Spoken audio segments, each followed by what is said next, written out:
news. We're so glad you could attend. Come inside, come inside. Welcome back to The Price of Business. I am your host, Kevin Price, talking to you about you and your business. I got Lynn Fisher lined up. He is, of course, with Baker Communications, and he's part of that brilliant group of people out there that are helping people really make a difference when it comes to sales and customer relations. Good to talk to you, my friend.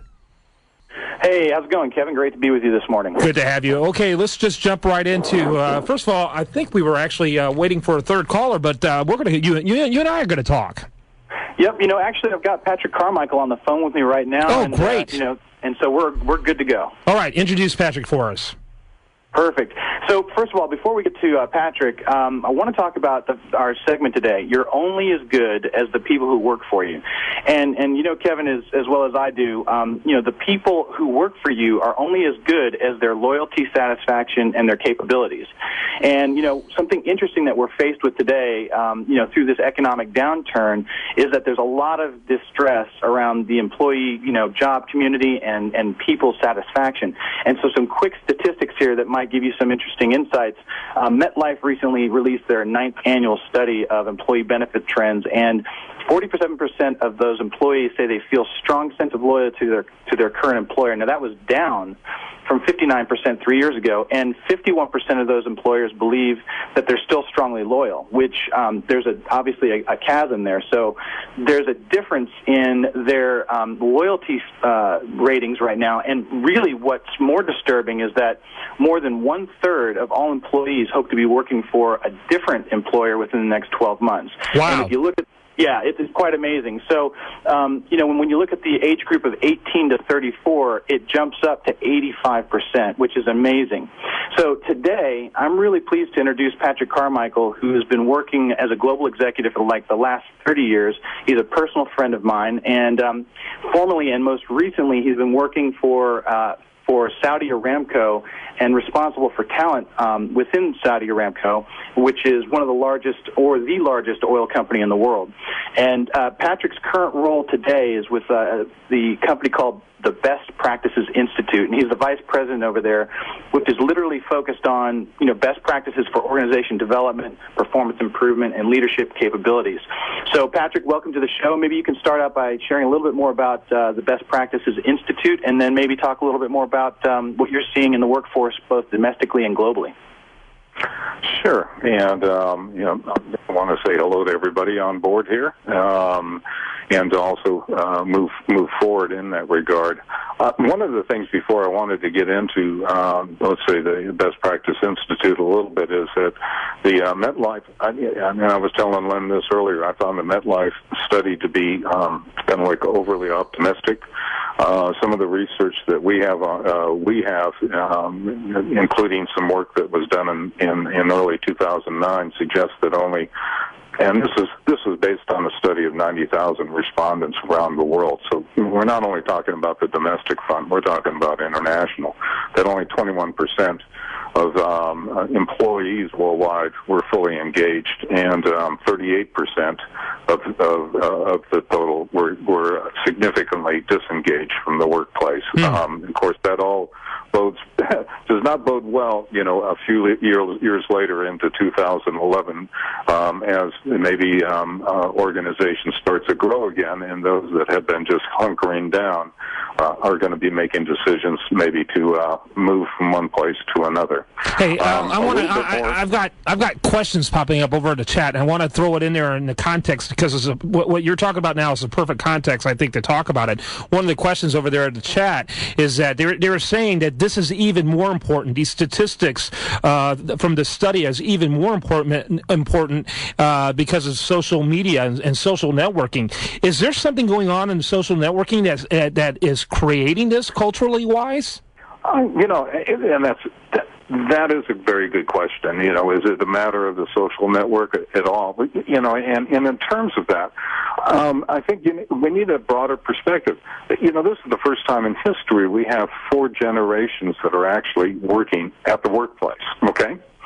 And I would say that probably that social networking that you're referencing right now certainly applies to two of those generations, not necessarily all four. But this is playing out across the board, both in the leadership categories, the high potential pools, and the skilled workforces that make up those organizations, both domestic and international. So I don't think it's completely, something that can be put into the social networking realm. Interesting. Lynn? Yeah, well, the one comment I have about that is that social networking creates mobility, right? And it creates connectivity between, employers and employees and headhunters, more or less.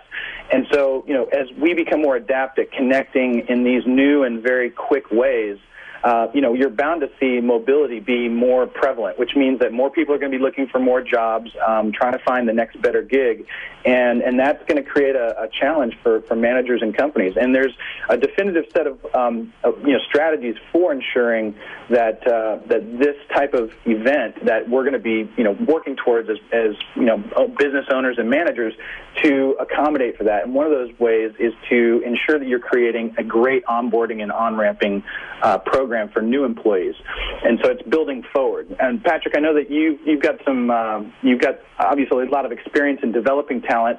What would be some of the things that you would recommend people look at when looking for or working to develop a strong onboarding program? I'd look at this as a system, more as a systematic type of thing, Len. And one of it is that you got to have a number of pieces kind of put in place. You got to be thinking about workforce planning. Who do you have? Who do you need? Not now, but even for the next 5 to 10 years. And that helps drive the selection criteria you're going to be putting in place in terms of who you're going to want to hire. And that helps drive your hiring strategies, and then also, corresponds fairly well with your employee onboarding and your onboarding processes. So you're looking at building your company brand. Okay, what is it you stand for? What is it that would want somebody to work for you? And then the onboarding piece, of course, is a critical part, I think, of that employee brand. Those organizations that are doing good work in the area of onboarding are becoming known, and this is driven and actually shared through social networking itself.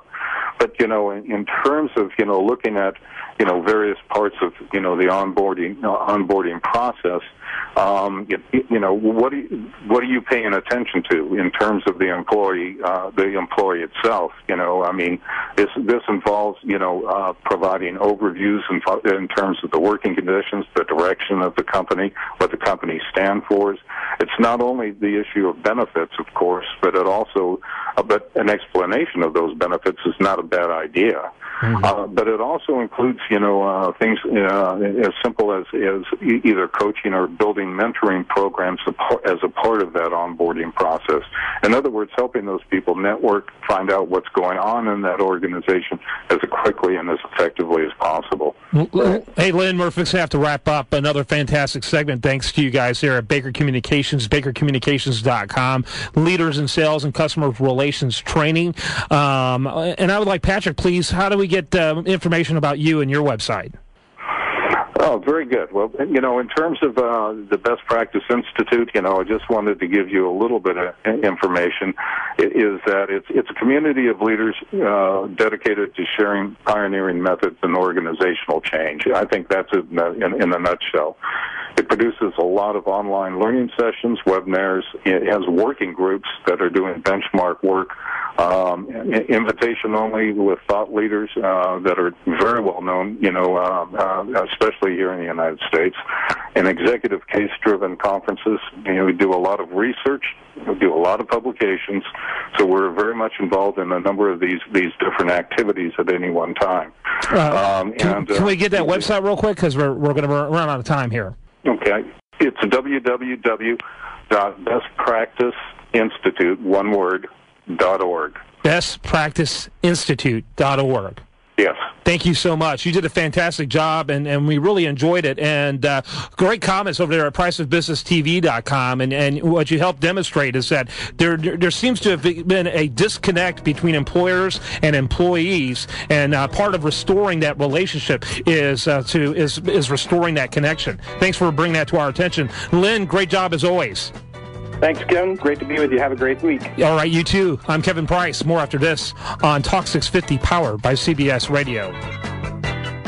Powered by CBS.